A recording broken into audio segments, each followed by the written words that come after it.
Walking area தான் Russell கேமால Iran.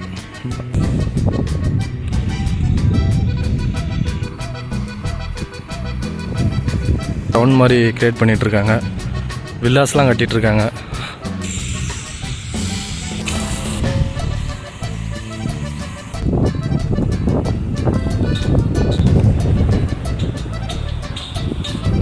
Beach வந்துருச்சு.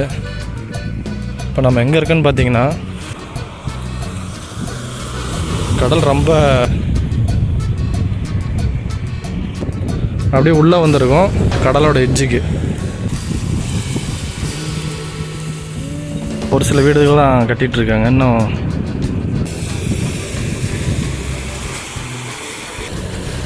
இதுதாங்க எட்ஜு. டைம் லைக் பண்ணுங்கள், சப்ஸ்கிரைப் பண்ணுங்கள்.